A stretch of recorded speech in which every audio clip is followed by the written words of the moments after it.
Millions of people believe that there is a vast conspiracy to cover up the truth about the Roswell incident.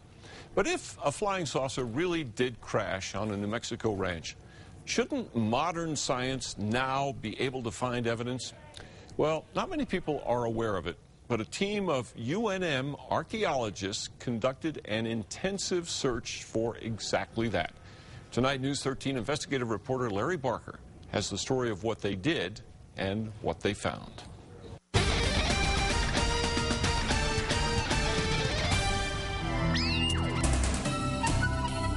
Believe me, if you go to outer Mongolia and say Roswell, the response from people who don't speak a word of English will be UFO.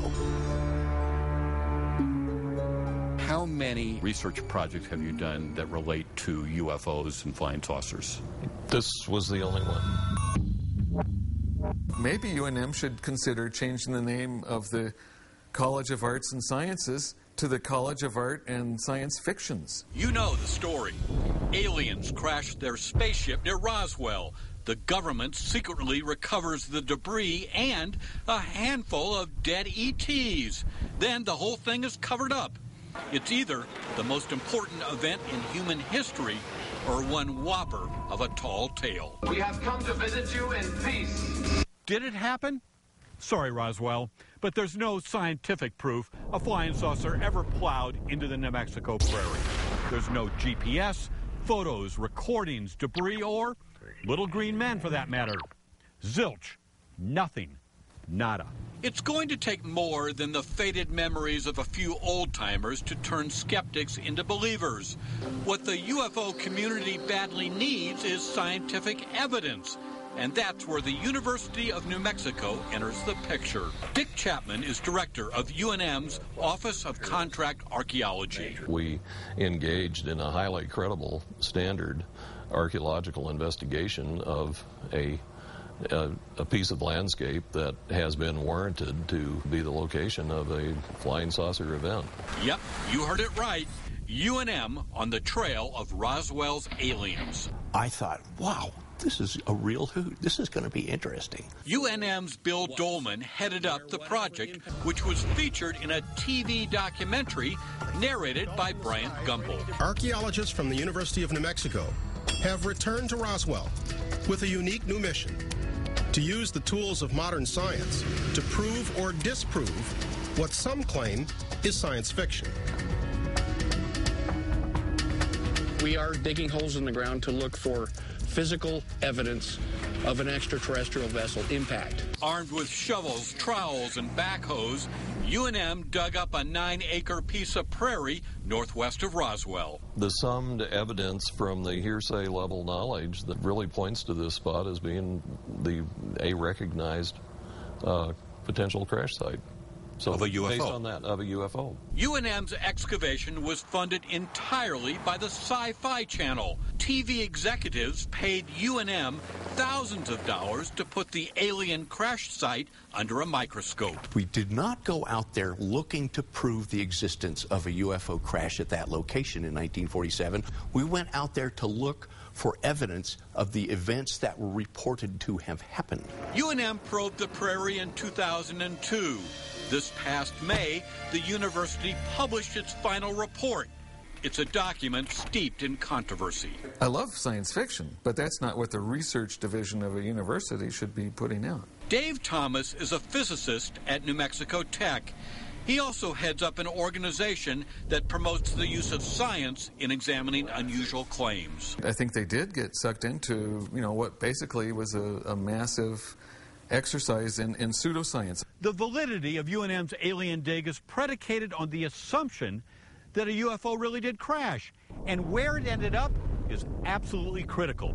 You see, if a flying saucer crashed over there, but UNM dug here, then the entire exercise is pointless. If you dug in the wrong place, then what's the value of your excavation? Not much. Sci-Fi Channel really wanted to go dig at the Roswell crash site. The question is, as you put it, where is it? How did you choose the site? We didn't. It was chosen for us. By? The Sci-Fi Channel. UNM's dig location was chosen by two discredited UFO believers, Don Schmidt and Tom Carey. Carey and Schmidt acted as technical advisors to the Sci-Fi Channel. Today, they'll take to the air in search of the final resting place of the ill-fated spacecraft. Well, if you were going to undertake an expensive scientific project, would you rely on Don Schmitt for where to dig? I sure wouldn't, no. So how did Schmitt and Carey know that a UFO crashed right here? Well, they didn't, and neither did UNM. The digging was science. The choosing of the location was not. UNM's research even caught the attention of the governor. In a briefing, Bill Dolman explained how UNM's archaeologists discovered a gouge in the prairie. The exciting part about this was that, wow, we've got a stratigraphic anomaly right where there should be one. Just finding a furrow here at this spot near Corona in no way proves that an alien spaceship crashed there in 1947. The Sci-Fi Channel paid UNM almost $26,000. The excavation lasted 2 weeks. Bags of dirt and artifacts were recovered for laboratory analysis. But when it was all over, UNM came up empty-handed. Zilch, nothing, nada. Did you find one shred of physical evidence that a UFO crashed at that site? No. Do you fault the University of New Mexico for getting lured into this kind of project? I think they would have been wise just to say, we're not going to do it, find somebody else to do it. That's not what we do. Pseudoscience for hire. Pseudoscience or not, UNM's contribution to the Roswell legend is memorialized on a carved granite monument erected near the supposed UFO landing site. I think the only thing that would convince the UFO community that nothing happened in Roswell would be for aliens to land on the lawn of the White House and come out and say, guys, we had nothing to do with 1947. That wasn't us. Larry Barker, KRQE News 13. See, I don't understand why Larry didn't notice those things crashing in the back.